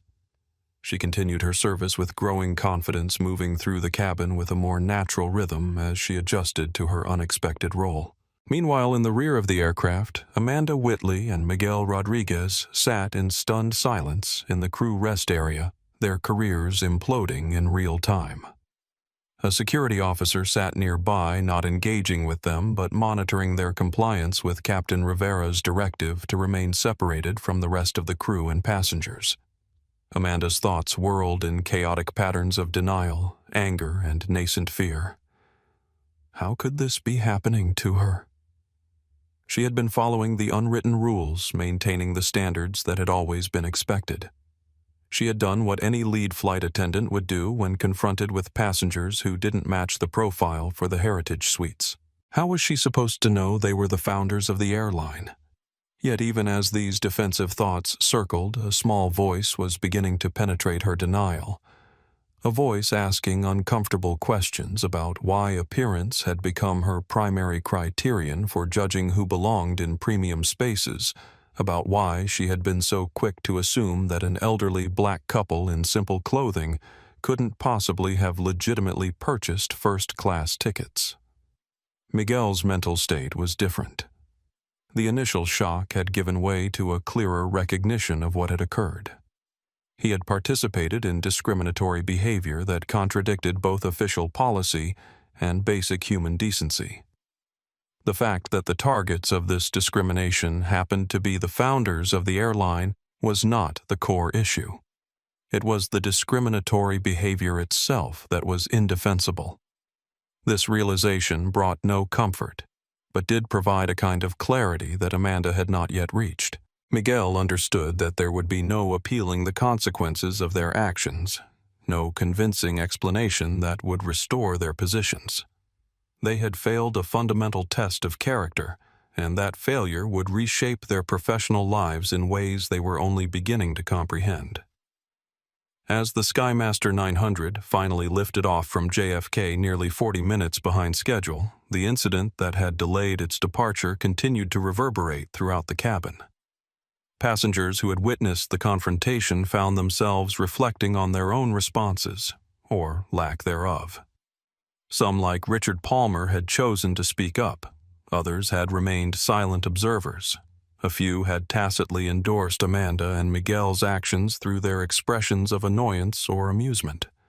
Now knowing the identity of the couple at the center of the incident, many of these passengers experienced a recalibration of their perspectives. What did it mean that they might have felt differently had they known who the Blackwoods were? What did that reveal about their own tendencies to judge based on appearance rather than substance? For Walter and Josephine Blackwood seated comfortably in the Heritage Suites as the aircraft climbed to cruising altitude, these questions were familiar territory. Throughout their long lives and careers, they had repeatedly encountered people whose treatment of them shifted dramatically once their identity and status became known. They had learned to use these moments not just as personal affronts, but as opportunities to expose and address deeper patterns of behavior. As Sophia approached with warm towels once the seatbelt sign was turned off, Josephine accepted hers with a thoughtful expression. "Ms. Hernandez," she said, "may I ask how long you've been with Horizon?" "Almost 18 months, ma'am," Sophia replied, surprised by the personal question. "And in that time, have you observed similar situations to what occurred today? Not necessarily involving us, but other passengers being judged based on appearance?" Sophia hesitated, caught between professional discretion and honest response. The expectant silence from Josephine made it clear that a genuine answer was expected. "Yes, ma'am," she admitted finally. "Not usually as extreme, but yes." There are unwritten rules about who looks like they belong in premium cabins and who doesn't. It's never stated in our training, but it's communicated in other ways, through example, through praise and criticism, through comments made in the galley. Josephine nodded, unsurprised by the confirmation of what she and Walter had suspected. Thank you for your honesty. It's important for us to understand not just what happened today, but the broader patterns that allowed it to occur. And the incident aboard Flight 101 was no longer just about two elderly passengers being denied their rightful seats. It had become a window into cultural patterns that affected countless passengers who lacked the power to command emergency ground holds or direct interventions from corporate headquarters. In that recognition lay the seeds of a transformation that would eventually touch every aspect of Horizon Airways, from its hiring and training practices to its performance metrics, to its fundamental understanding of what constituted truly premium service. As the aircraft leveled off at cruising altitude and the cabin service routine began in earnest, Walter and Josephine exchanged a glance that contained decades of shared experience. They had faced discrimination many times throughout their lives, but this instance held a special significance and opportunity. As founders and majority shareholders of Horizon Airways, they had the power not just to address this specific incident, but to initiate a comprehensive examination of the company culture, to ensure that the dignity-centered principles upon which they had built the airline were truly being practiced throughout its operations. That opportunity would shape the remainder of their journey and the actions they would take upon returning to Atlanta, actions that would ultimately transform not just Horizon Airways, but influence service standards throughout the aviation industry and beyond. The Skymaster 900 touched down at London's Heathrow Airport with the precision that characterized Horizon Airways operations. As the aircraft taxied toward its designated stand, passengers began the familiar routine of gathering belongings and preparing for disembarkation. But it quickly became apparent that this would not be a routine arrival. Through the windows, passengers noticed that they were not approaching the familiar bustling gates of Terminal 3, but being guided to a remote stand on the airfield's perimeter, a location typically used for special situations requiring privacy or security. On the tarmac below, a scene of somber importance awaited. 3 black Range Rovers sat with engines idling their polished surfaces reflecting the gray London sky. Beside them stood a small delegation in dark suits, their posture and alertness marking them as more than ordinary airport staff. Leading this delegation was Jonathan Mercer, London Station Manager for Horizon Airways, and a 20-year veteran of the airline's European operations. Normally unflappable, Mercer now exhibited the tense focus of a man navigating a high-stakes situation. He had been briefed directly by Thomas Wilson on the events aboard Flight 101, and understood both the immediate priorities and the broader implications. Captain Rivera's voice came over the aircraft's public address system, her tone professional but with an undercurrent of gravity. Ladies and gentlemen, we have arrived at London Heathrow. For our passengers in the Heritage Suites, we will be disembarking you first via the forward stairs. For all other passengers, we will then proceed to our gate for normal deplaning. Please remain seated until the main cabin door is open. The use of the formal suite name, a clear address to the Blackwoods, was a final public act of deference, a signal to the entire aircraft that these particular passengers were being accorded special treatment for a reason. In the crew rest area at the rear of the aircraft, Amanda and Miguel received their own instructions via the interphone. The security officer who had monitored them throughout the flight answered the call, listened briefly, then turned to them. You will remain seated until all passengers have disembarked, he informed them. You will then be escorted from the aircraft via the rear stairs. Your luggage will be removed from the crew storage and delivered to you on the ground. You are not to communicate with any other crew members or passengers during this process.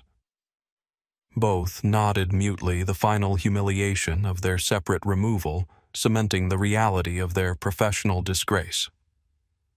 Throughout the flight, Amanda had cycled through denial, anger, and bargaining. Now, as the wheels touched British soil, the weight of acceptance settled upon her shoulders like a lead cloak. This was happening. This was real. Her career with Horizon Airways was over. Miguel had reached that conclusion hours earlier, and had spent much of the flight in silent contemplation of what had led him to this moment. Not just the immediate misjudgment of the Blackwoods, but the gradual hardening of attitudes and assumptions that had made such a misjudgment possible. This realization brought no comfort, but did provide a kind of clarity that Amanda had not yet reached.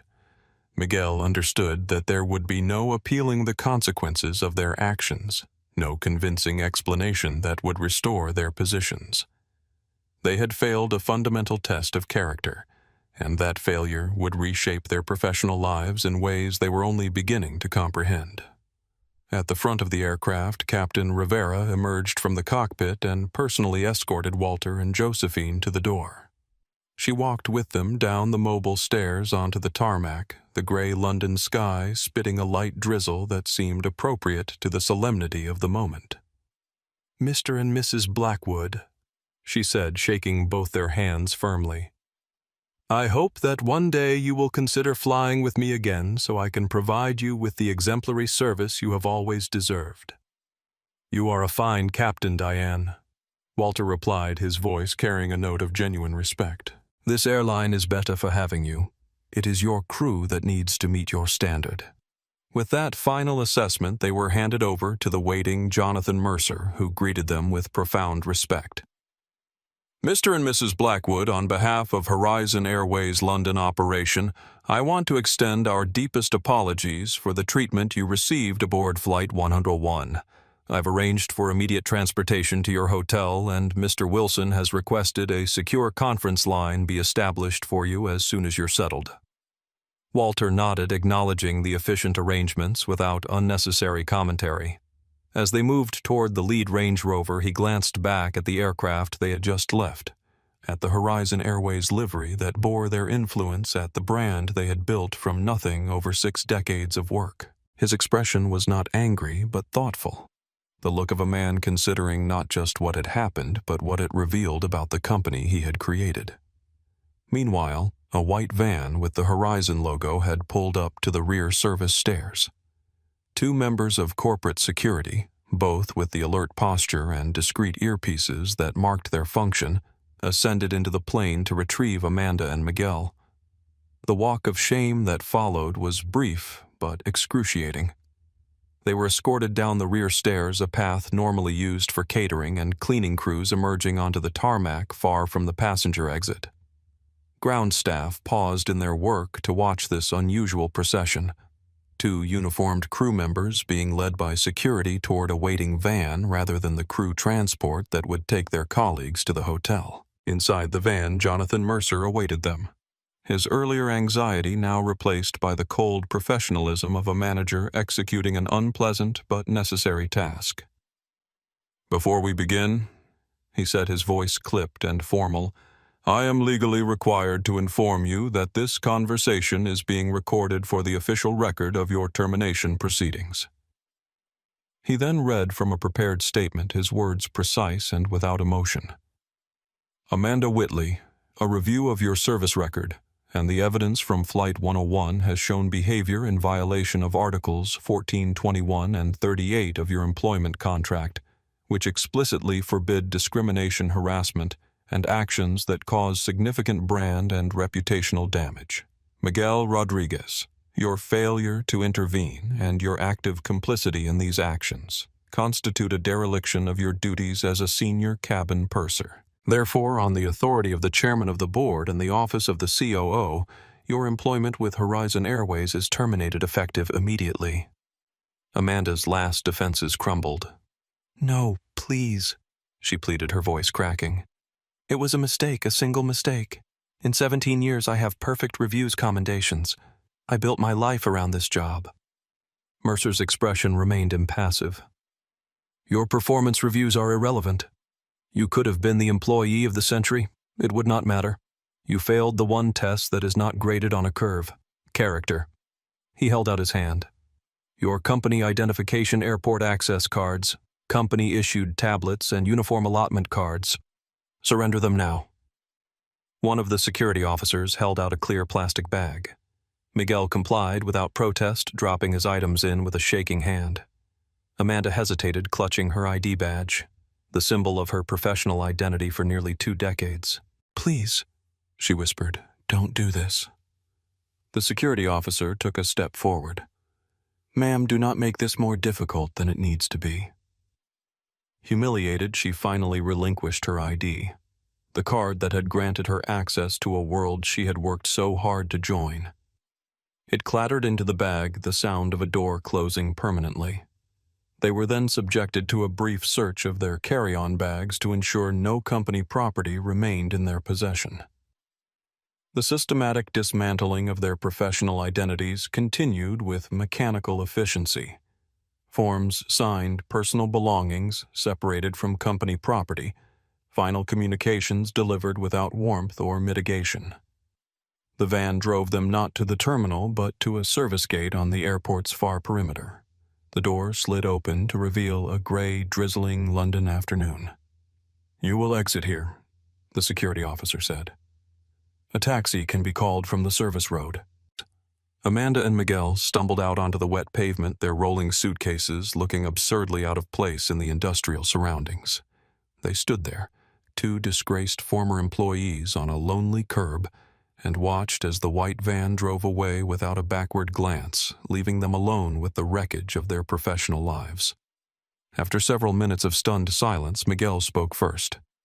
"I'll call a taxi," he said, his voice hollow. "We should find a hotel." Amanda nodded mutely, still unable to fully process the swift and absolute destruction of the career she had spent 17 years building. As Miguel stepped away to make the call, she looked down at her uniform, still perfect despite the circumstances, still bearing the gold wings that had been her greatest source of pride. Now those wings felt like a mockery, a reminder of how far and how fast she had fallen. The rain fell harder, soaking through their uniforms as they waited for the taxi.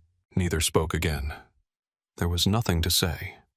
They had been judged, found wanting, and removed, not just from a flight or a job, but from identities that had defined them for years.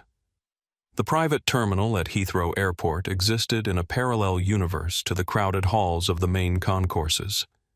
Here, affluence purchased not just comfort, but invisibility, the freedom to arrive and depart without navigating the communal experience of commercial aviation. Walter and Josephine Blackwood sat in a private lounge, the rain-streaked windows overlooking the distant runways where aircraft landed and departed in a constant rhythm. Though they had used this facility many times over the decades today, it felt different. A reminder of the separate worlds that existed within the ecosystem they had helped create. Thomas Wilson's face appeared on the secure tablet before them, his expression a mixture of contrition and determination. "Walter, Josephine," he began, "words cannot express my personal shame and regret for what you experienced. It represents a fundamental failure at every level." Walter nodded, his expression thoughtful rather than angry. "The failure wasn't with your immediate response, Thomas. You acted decisively and appropriately. The failure was that it happened at all, that we've created an environment where such behavior could develop and persist." Wilson accepted this assessment without defensiveness. "You're right, of course. The question is, where do we go from here?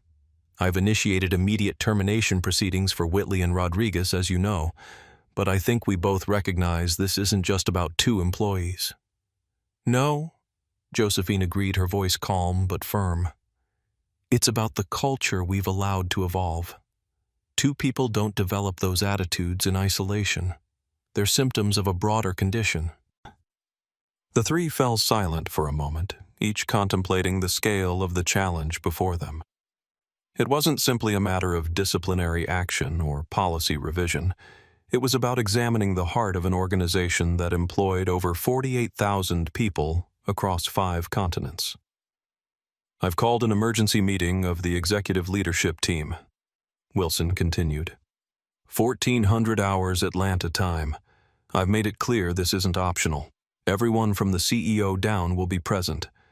I think He hesitated, then pushed forward. "I think we need you there, Walter. Your voice carries a weight no one else's can." Walter exchanged a glance with Josephine, a silent consultation between partners who had faced countless decisions together. She gave him a small nod of encouragement. "I'll be there, Thomas," Walter agreed. Not to point fingers or assign blame, but to help chart a path forward. This incident has revealed a disconnect between our stated values and our operational reality. Addressing that gap will require more than disciplinary action. It will demand a fundamental recommitment to principles we may have taken for granted. As they concluded the call, a soft knock at the door announced the arrival of a terminal attendant. "Mr. and Mrs. Blackwood, your aircraft will be ready for boarding in approximately 45 minutes. Is there anything you require in the meantime?" "No, thank you," Walter replied. "We're quite comfortable." As the attendant withdrew, Walter turned to Josephine. "Before we return to Atlanta, there's someone I'd like to speak with. Someone whose perspective I think will be valuable in understanding what happened and how we might address it." Josephine nodded, immediately understanding his intention. "Sofia Hernandez." A few phone calls later, arrangements had been made. Sofia, who had expected to have a 24-hour layover in London before her return flight, was being brought to the private terminal. She had been told only that the Blackwoods wished to speak with her, not that this conversation might significantly alter the trajectory of her career. When she arrived, her nervousness was evident in the way she clutched her small purse and the darting glances she cast around the luxurious private lounge, a space she had never entered despite working for the airline. "Ms. Hernandez," Walter greeted her, rising from his seat with natural courtesy. "Thank you for coming. Please sit down." Sofia perched on the edge of an armchair, her posture reflecting her uncertainty about this unexpected meeting. "Mr. and Mrs. Blackwood," she began, her voice barely above a whisper. "I want to apologize again for what happened. I should have—" Walter raised a hand gently. "We've already discussed your initial hesitation, Sofia. That's not why we asked you here." He settled back into his seat, studying her with kind but penetrating eyes. "We want to understand the culture that allowed this incident to happen, not just on this flight, but potentially throughout our airline." Sofia's eyes widened slightly. This was not what she had expected. Not a reprimand or reassurance, but an invitation to provide insight that might shape company policy. "Tell me," Walter continued, "was Amanda's behavior today unusual, or was it consistent with how she typically treats passengers she deems unsuitable for premium service?" The directness of the question created a moment of moral crisis for Sofia. To answer honestly might feel like betrayal of a colleague. To dissemble would betray the trust the Blackwoods were placing in her. After a moment of internal struggle, she chose truth. "It was consistent," she admitted. "There's an unwritten code about who belongs in the premier cabin and who doesn't. Amanda enforced that code rigidly. Passengers who didn't match her expectations received technically correct service, but none of the warmth or special attention reserved for those she considered real premium travelers." Walter nodded, not surprised, but clearly saddened by the confirmation. "And this code, it's based primarily on appearance, clothing, jewelry, how people carry themselves." "Yes, mostly, but also race sometimes. Age, accent." Sofia looked down at her hands, uncomfortable with naming these truths aloud, but recognizing their importance. "It's never explicit. No one says treat this person differently because they're black or because they're not wearing expensive clothes. It's all conveyed through subtle cues, an eye roll, a certain tone, comments made later in the galley." Josephine leaned forward slightly. "And how widespread would you say this attitude is? Is it isolated to certain routes or teams, or is it more pervasive?" Sofia considered the question carefully. "It varies. Some crew members, like Captain Rivera, treat everyone with the same respect. Others follow Amanda's example, especially junior staff who want her approval or fear her disapproval. The transatlantic routes tend to be worse. There's more emphasis on exclusivity, on maintaining what Amanda called the premium experience. She hesitated, then added something that had been troubling her since the incident. The hardest part is that we're never explicitly told to discriminate. The training materials all talk about treating every passenger with respect.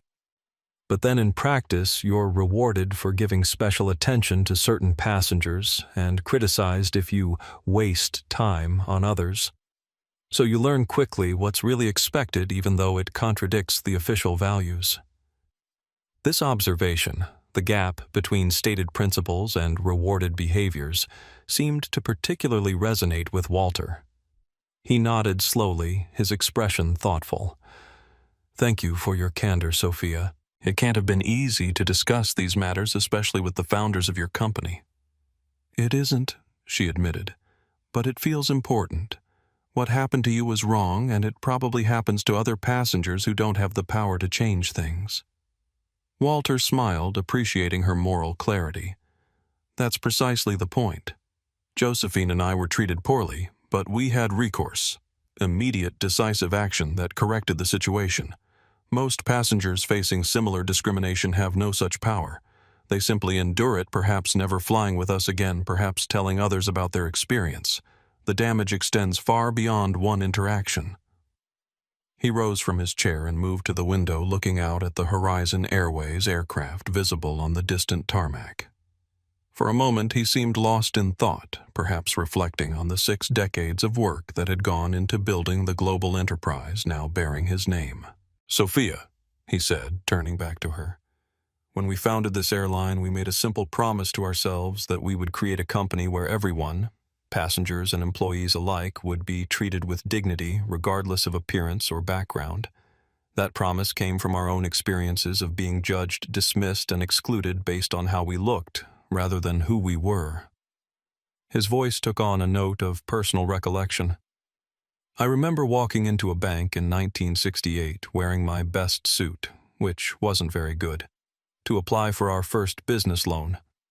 The loan officer took one look at me and said, 'The janitorial applications are down the hall.'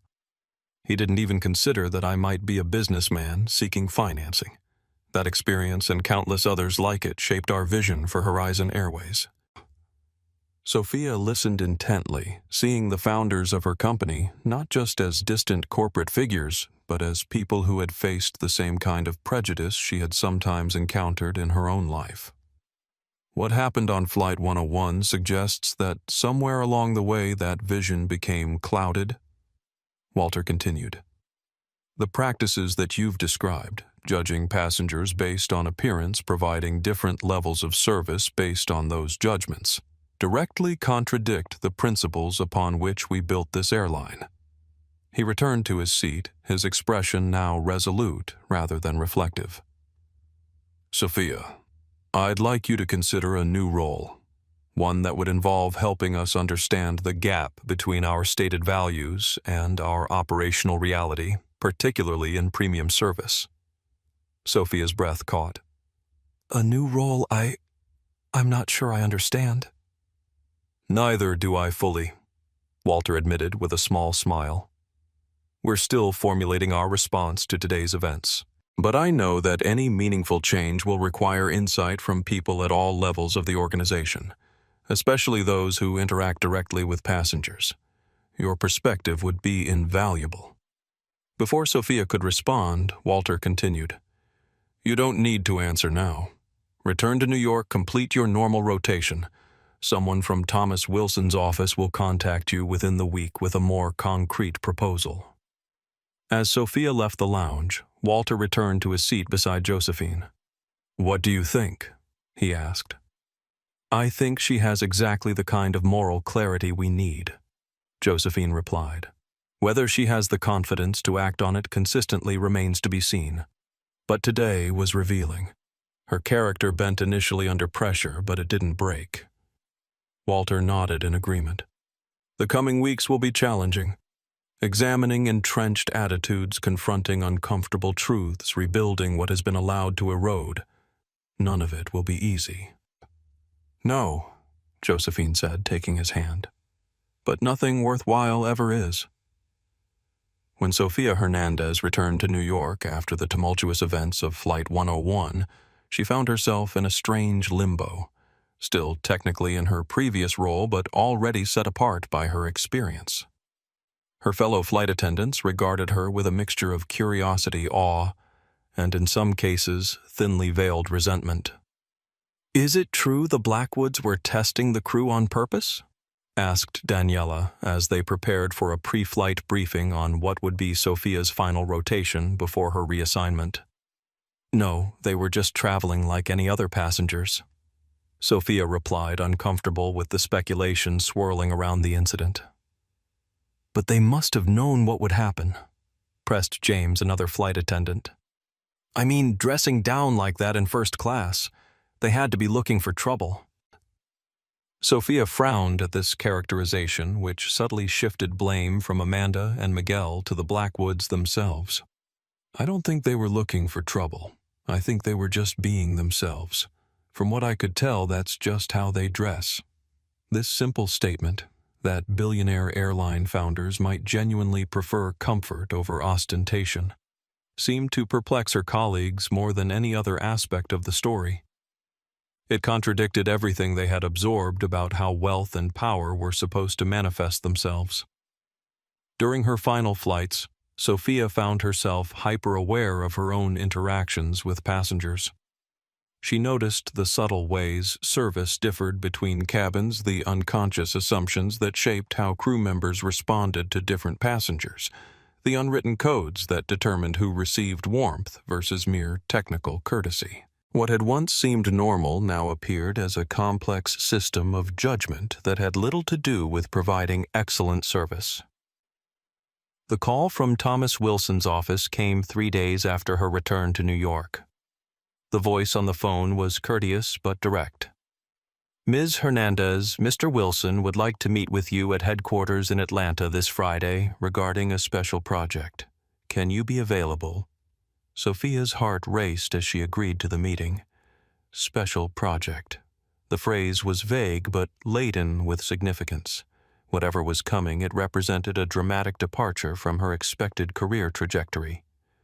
When she arrived at Horizon Airways headquarters, a gleaming glass and steel structure that embodied the company's aspirational identity, Sofia felt profoundly out of place. As a flight attendant, she had never had reason to visit the corporate offices, and the soaring atrium with its suspended model aircraft and wall of historic photographs was intimidating in its grandeur. Thomas Wilson met her in the lobby himself, rather than sending an assistant, a subtle signal of the importance he attached to their meeting. "Ms. Hernandez," he greeted her, extending his hand. "Thank you for coming. Walter and Josephine Blackwood speak very highly of you." Sofia felt a flush of pride mixed with uncertainty. "Thank you, sir. I'm still not sure why I'm here." "Let's talk about that," Wilson said, leading her to a conference room rather than his office, another subtle choice that put her more at ease than the intimidating environment of an executive suite might have. Once they were seated, Wilson came directly to the point.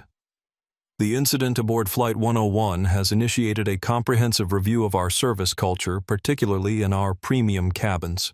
The issues it revealed are not limited to one flight or one crew. They point to broader patterns that have developed over time, patterns that contradict our founding values." He slid a folder across the table to her. "This is an outline of what we're calling the Blackwood Initiative, a comprehensive effort to realign our service culture with our founding principles. As part of this initiative, we're establishing a team of cultural ambassadors who will help us understand the current reality and shape the path forward." Sofia opened the folder, scanning its contents with growing amazement. The initiative was far more comprehensive than she had expected. Not a superficial public relations exercise, but a fundamental reassessment of service standards, training protocols, and performance metrics. "Walter specifically recommended you for this team, Sofia. He believes your perspective as a relatively new employee, combined with your evident commitment to treating all passengers with respect, would be invaluable." Sofia looked up from the documents, overwhelmed by the scope of what was being proposed. "But I didn't even speak up when I should have. I waited until Captain Rivera intervened. Wilson nodded, acknowledging the point. Yes, Walter mentioned that as well. He also mentioned your honesty in recognizing that failure and your reflection on what it revealed about our culture. The fact that a competent, compassionate employee felt unable to challenge discriminatory behavior speaks volumes about the environment we've allowed to develop. He leaned forward, his expression earnest.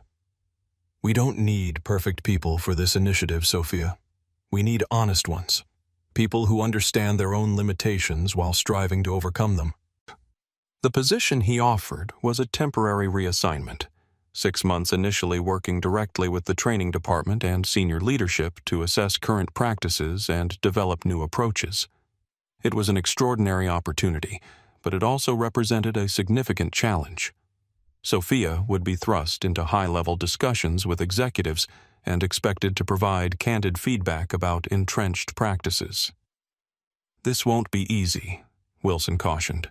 You'll face resistance from those who see nothing wrong with the current approach. You may encounter resentment from colleagues who don't understand why you've been selected for this role. Are you prepared for that challenge?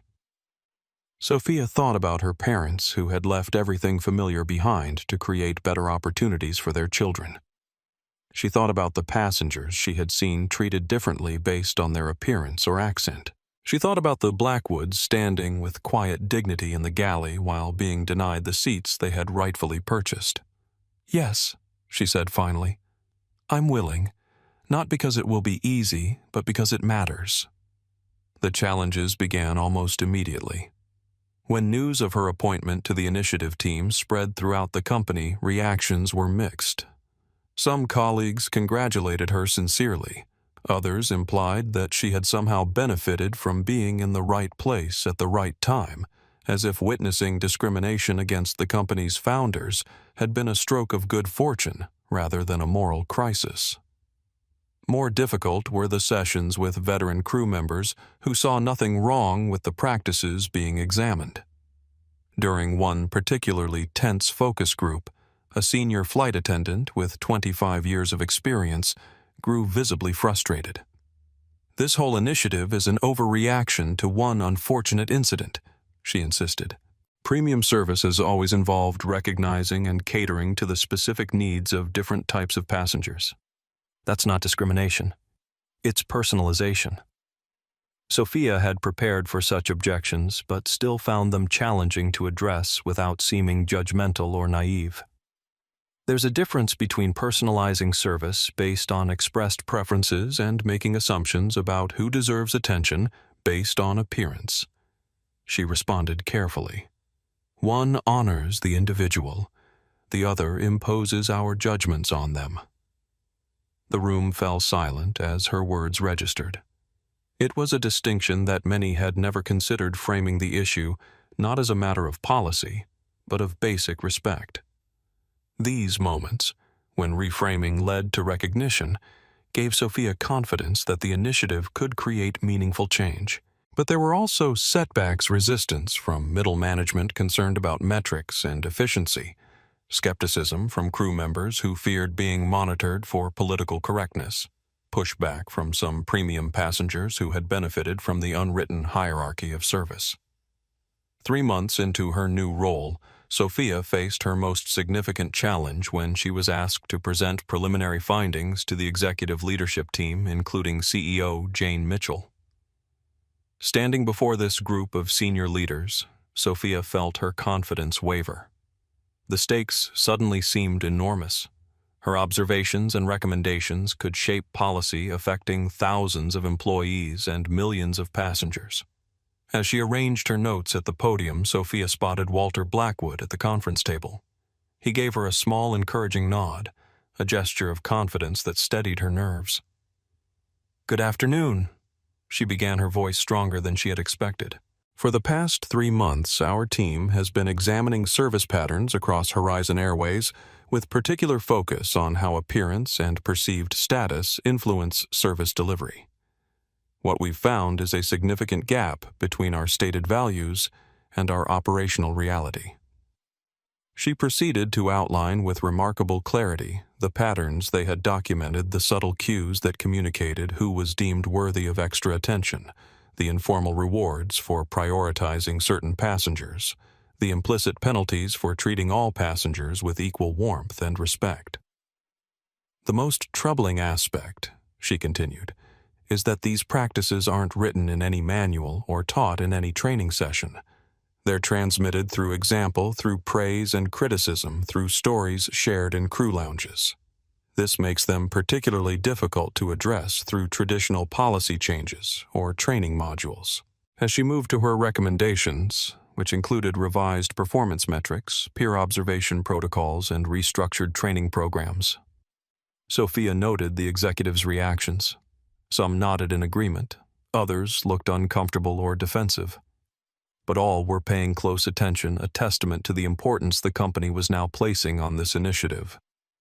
When she finished her presentation, CEO Jane Mitchell was the first to speak. "Thank you, Ms. Hernandez. Your candor and insight are precisely what we need. I particularly appreciate your point that we can't simply mandate change through policy. We need to address the informal systems that have allowed these practices to develop and persist." Walter Blackwood spoke next, his deep voice carrying an authority that came not just from his position, but from the wisdom of his years. "Sophia has articulated something I've been trying to express since the incident aboard Flight 101, that the gap between our stated values and our operational reality isn't just a matter of individual behavior, but of cultural patterns that have been reinforced over time. Addressing those patterns will require sustained commitment at every level of the organization." The validation from both the current CEO and the founder gave Sophia's recommendations a weight and credibility they might otherwise have lacked. As the meeting continued, she found herself an active participant in the strategic discussion, rather than merely a presenter of information. A remarkable shift for someone who just months earlier had been a junior flight attendant, afraid to challenge discriminatory practices she witnessed. This transformation, from hesitant observer to confident advocate, reflected the broader change that the Blackwood Initiative sought to create throughout Horizon Airways. It wasn't just about new policies or training modules. It was about empowering every employee to uphold the dignity-centered principles upon which the airline had been founded. For Sophia, the journey was personal as well as professional. Each time she spoke up in a meeting, each time she challenged a long-standing practice, each time she advocated for treating all passengers with equal respect, regardless of appearance, she was overcoming the fear that had kept her silent aboard Flight 101. She was becoming not just a better employee, but a more courageous person. Someone willing to stand for principles, even when doing so was uncomfortable or carried professional risk.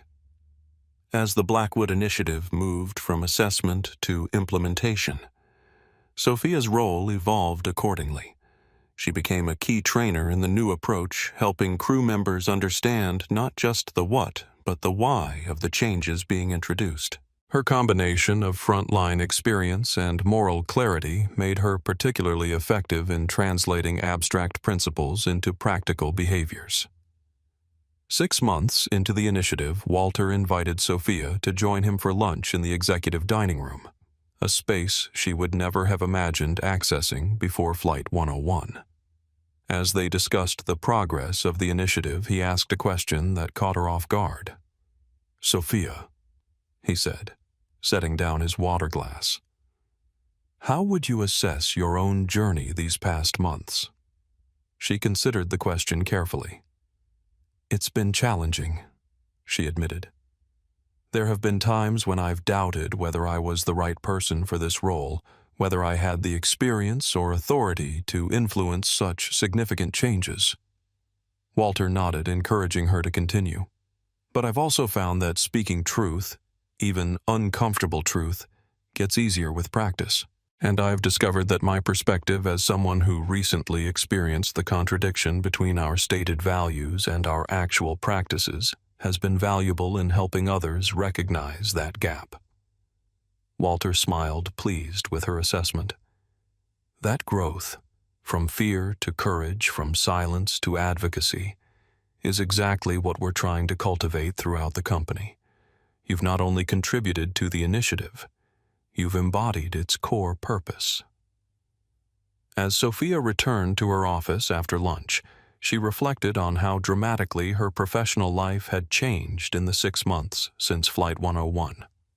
What had begun as a routine transatlantic crossing had become a turning point, not just in her career, but in her understanding of her own agency and responsibility. She had learned that courage wasn't the absence of fear, but the willingness to act despite it. A lesson that would continue to shape her journey long after the formal initiative was complete. The transformation that began with a single incident aboard Horizon Airways Flight 101 extended far beyond one airline. As news of the Blackwood initiative spread throughout the aviation industry, other carriers began to take notice, not merely out of curiosity, but out of recognition that the principles being implemented at Horizon addressed issues present in their own service cultures as well. The change was accelerated by passengers who experienced the difference and began to expect similar treatment across airlines. Frequent travelers who flew multiple carriers noted the contrast between Horizon's consistent, dignity-centered approach and the more stratified appearance-based service still common elsewhere. Their feedback, shared through social media and review platforms, created marketplace pressure that caught the attention of executives throughout the industry. Within 3 years, most major international carriers had implemented some version of the principles Horizon had pioneered. The impact extended beyond aviation to other premium service industries. Luxury hotels, high-end restaurants, and exclusive retail establishments began to recognize similar patterns in their own customer interactions. The Blackwood principles offered a framework for examining and addressing these practices. From a business perspective, the initiative's impact on Horizon's competitive position was unmistakable. The airline's market share in premium international routes increased by 8% within 3 years, with particular growth among technology executives, entrepreneurs, and other professionals who often dressed casually despite their means to purchase premium travel. On his 80th birthday, Walter Blackwood reflected on the journey that had taken him from a young black pilot facing discrimination to the founder of a global airline now recognized for its commitment to treating all passengers with dignity. When Josephine and I founded this airline, he told a gathering of employees, "We made a simple promise that we would create a company where everyone would be treated with dignity regardless of appearance or background." That promise came from our own experiences of being judged and excluded based on how we looked, rather than who we were. He paused, his gaze sweeping across the assembled employees. The legacy of Flight 101 isn't found in new policies or procedures. It's found in the renewed commitment to seeing the humanity in every person we serve, regardless of what they're wearing or how they speak. True wealth isn't found in exclusivity or segregation. It's found in the freedom to be exactly who you are and to be respected for that authentic self. For Sophia Hernandez, now an established leader within Horizon, the journey from witnessing discrimination to helping reshape the airline's culture had transformed not only her career, but her understanding of her own agency and responsibility. She had learned that courage wasn't the absence of fear, but the willingness to act despite it, a lesson that would continue to shape her journey for years to come. The true measure of first class isn't where you sit, but how you treat others along the journey.